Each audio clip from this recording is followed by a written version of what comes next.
Salam, hörmətli və əziz tamaşaçılar. Ziyalı mövqe verilişinin ikinci buraxılışı efirdədir. Və bizim ziyalılarımız Orxan İmanov və Ümid Əhmədov bugün Azərbaycan ədəbiyyatı və maarifçilik mövzusunda öz fikirlərini bizimlə bölüşəcəklər. Buyurun bəylər, söz sizə verirəm. Buyurun bəylər. Mən mövzuya belə giriş eləmək istəyirəm ki, daha doğrusu mövzuya giriş eləməmişdən qabaq, keçən verilişimizlə bağlı bir xatırlatma eləmək istəyirəm. Xatırladım ki, ilk verilişimiz idi keçən veriliş və mifologiya haqqında idi və mifologiya haqqında verilişimiz gözlədiyimizdən də çox böyük marağa səbəb oldu və rəğbət qazandı xalq arasında və ölkəmizin bir çox bölgələrindən və hətta dünyada yaşayan soydaşlarımızdan bizə zənglər gəldi, öz təklif və iradlarına təşəkkürlər. Mənə Nigeriyadan, Ugandadan zəng çalmış. Mənə Kiyevdən, Tverdən, Ukraynadan, yəni Ukraynada Kiyevdən zənglər gəldi. Və əsas iradlardan biri kameranın keyfiyyəti ilə bağlıdır. Onunla bağlı demək istəyirəm ki, biz ziyalı, kasıb adamlarıq. Bizim əlimizdə olan ancaq budur. Mənim də səsimə iradlar gəldi və xahişlər də gəldi ki, o gündür ki, səsimin tonunu biraz yüksəldim, yüksəkdən danışım və mən də bu xahişləri, iradları nəzərə alaraq bugün çalışacağım ki, çalışdığım qədər yüksək tondan, uzadan danışım. Bir də musiqinin demişlər biraz xodunu alarıq, ona görə bir dəfə musiqinin biraz xodunu alarıq. Və keyfiyyətli musiqi. Bəli. Çox keyfiyyətli musiqidir. Eyyub Yaqubov Qızılağlar. Həmid Erişçi öz portretlərində Eyyubun da portretini çəkib, ona görə biz sizə Eyyubun sənətkar kimi ciddiyə alırıq. Mövzumuza məncə keçid alaq. Bəli, bəli. Mövzumuz çox demək istəyirəm ki, dərin mövzudur, əhatəli mövzudur. Ona görə biraz amma biz çalışacağıq ki, sizi də nəzərə alaraq əziz tamaşaçılar, qısa danışaq, nisbətən, xülasəni danışaq. Ümumiyyətlə, maarifçilik ənənələri həm Azərbaycan ədəbiyyatına, mədəniyyətinə, həm dünya ədəbiyyatına, mədəniyyətinə sekulyarlaşma ilə bir yerdə daxil olmuşdur. Avropada götürsək, məsələn, Renesansda maarifçilik mədəniyyəti humanizmlə bir yerdə gəlmişdi. Humanizmdə sekulyar bir anlayış idi. Bəli. Avropada məsələn baxsaq, Renesansa qədər rəssamlar Məryəmin şəklini çəkəndə çox ilahi bir varlıq olaraq onu təsvir edirdi. Yəni mələk-sima bir varlıq olaraq təsvir edirdi. Hər hansı bir insanı götürüb Məryəm olaraq çəkmirdilər. Amma Renesansdan sonra, belə desək, insanı o ilahi təbəqədən, göylərdən aşağı indirdilər və ona görə də Məryəmi çəkəndə onlar artıq başladılar, məsələn, gedirdilər bazara, gördülər gözəl bir qadın, onu Məryəm olaraq çəkməyə başladılar. Yəni, Renesansdan sonra həm də insan üzvlərinin daha açıq-aydın çəkilməsi, yəni belə ənənələr formalaşmağa başladı Avropa mədəniyyətində və Azərbaycan mədəniyyəti və studiyamızda zəng var. Buyurun. Ümid müəllimə zəng gəlir. Alo. Mən bu Nizami tərəfdəyəm. Vüsallanam, Vəli ilə. Bilmirəm, yox, evə gedəcək yəqin ki. Seymura yox hələ.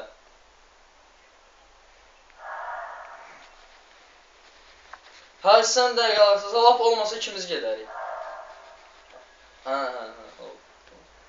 Xatırladım ki, Ümid müəllimi başqa verilişlərdə çağırırlar, onunla bağlı zənglərdir. Buyurun. Həm də verilişimizə xeyir dua elədilər.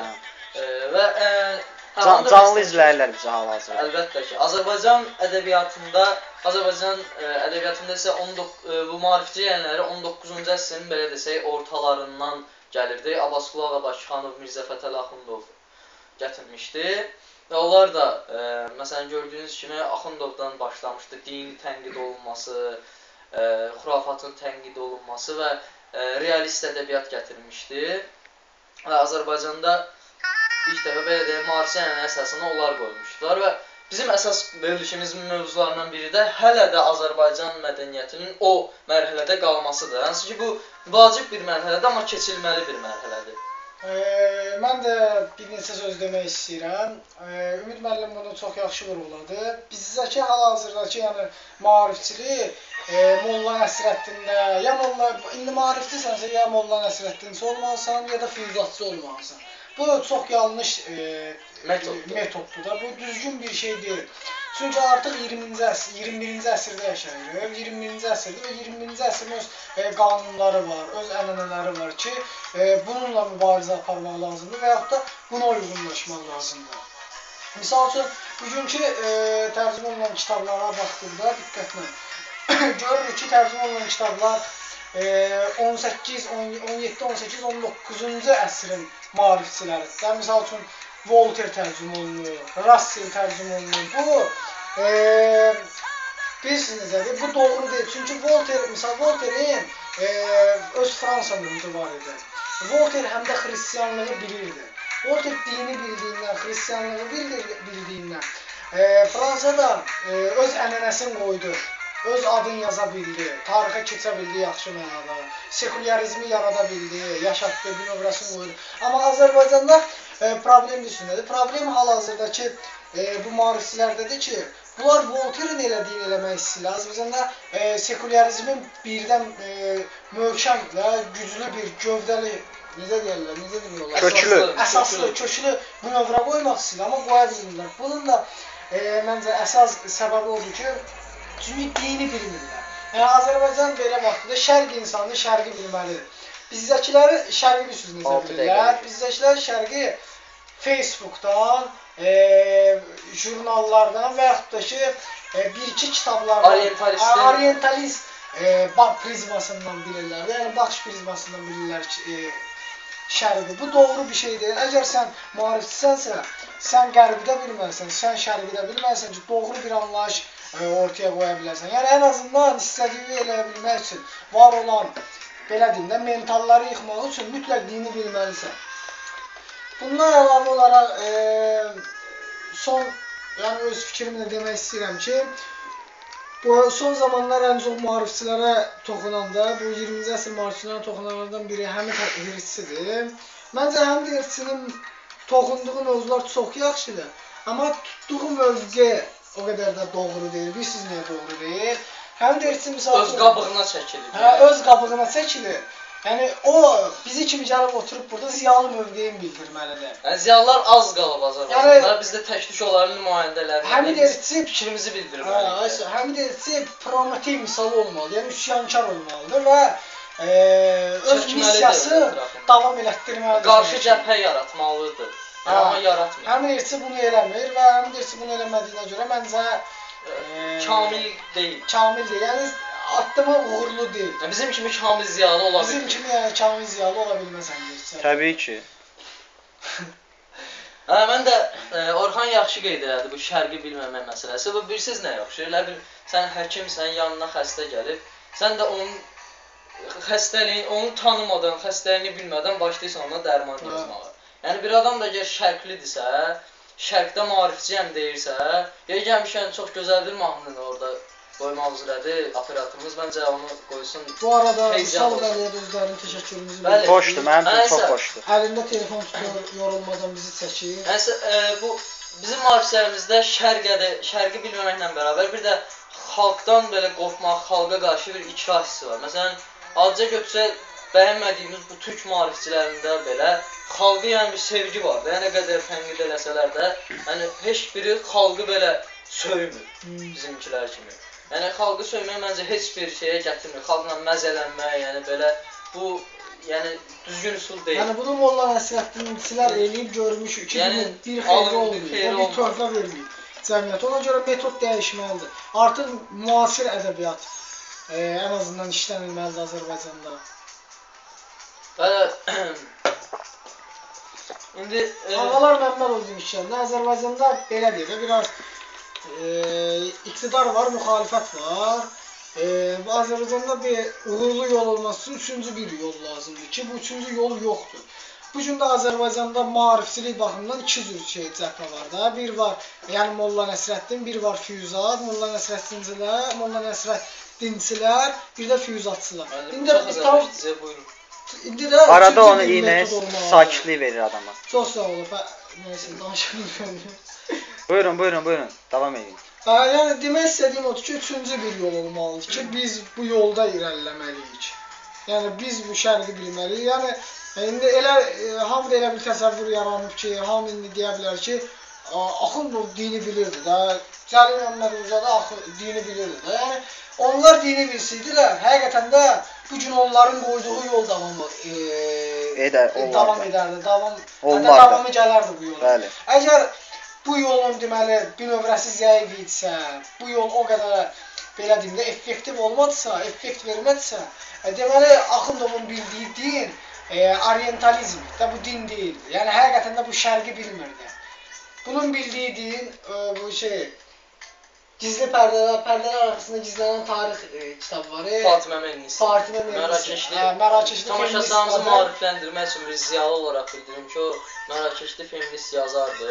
Və İslamdan mətnləri çıxardaraq Muhammedin qadınlarla münasibətindən bir feminizm ortaya çıxardır ki, əlbəttə ki, bu da başqa bir baxış açısıdır. Yəni baxış açısıdır. Bu da yəni demək istədiyim o ki, Axundovların, Cəlillərin bildikləri din anlayışı bu idi. Yəni bir də məsələsi var. Ümumiyyətlə ən çox toxunulan neçə illərdir mazğımızı xarab edən bir məsələ var. Bu xahiş edirəm Azərbaycan sözlərindən, mazğıya. Beynimizi xarab edən. Yerimizdə nəyədilər görürsünüz. Ziyalıların həmişə günü bu gün olur. Son, yəni Azərbaycanda 2 ziyalı qalır. O 2 ziyalılara da qiymət verdilər. Gəlmişik, düşmüşük bu yurda boğuya. İndi harada qalmışdır? Və mən bu mentalitet məsələsinə toxunacaqdım. Yəni bildiyiniz kimi son neçə ildir və yadıma gəlir belə 10 il zad olar. Bu mentalitet sözündən cəmaatın başını xarab edirlər də. Yerindən duran mentalitetdən danışır, mentalitet elə zırtqır. Ən çox da yadıma gəlir, bilmirəm, sizin yadınıza gəlir, Orxan müəllim yoxsa. O Kamran Həsənlinin sizin saat verilişi vardı, bizim hələ sizin saat. Orada Kamran Həsənli bir dəfə demişdi bu mentalitet sözünü. O verilişdən bəri bu mentalitet sözü mazğı edib də bizi. Nəsə, mentaliteti qarşı 2 mövqe var da, ya yıxıb sürülmək mövqeyi var, ya da ki, belə müqəddəsləşdirmək mövqeyi var. Mən amma bir ziyalı mövqeyi bildirmək istəyirəm, mentalitet var da. Bir də üzr istəyirəm, ziyalılarımız o qədər kasıbdır ki, siqaret almağa da pullar yoxdur. Mən də olan qalan sonuncu eldi siqaretimi onlara verirəm. Buyurun. Buyurun, müəllim. Siz ziyalısınız da bu. Eldi. 90 qəpikdir. Hə. Buyurun, danışın siz, danışın. Ondan çox yayım ya. Hə, bu, mən mentalitet mövzusuna bir ziyalı mövqeyi bildirim ki, mentaliteti məncə necə qəbul edilməz. Yəni, xalqın bu şeydir də, necə deyim, təfəkkür tərzidir. Yəni, insanın təfəkkürünü müəyyən edən əsas şeylərdən biri də tarixdir, bir də yaşadığı elə bir cəmiyyətdir də, bu determinizm söhbətinə gəlmək istəyirəm. Yəni, insan istəsə də, istəməsə də, onu formalaşdıran şeylərdən biri də xalqın dəyərləridir. Yəni, istər-istəməz sən o xalqın bir parçasısan da, yəni ona görə də onu inkar eləmək mümkündür. Yəni, bir maarifçi bunu nəzərə almalıdır ki, yəni hansı xalqdandır. Yəni, öz kimliyini itiran adam artıq çıxmış olur da, yəni, yabancılaşır, yəni yaddaşır.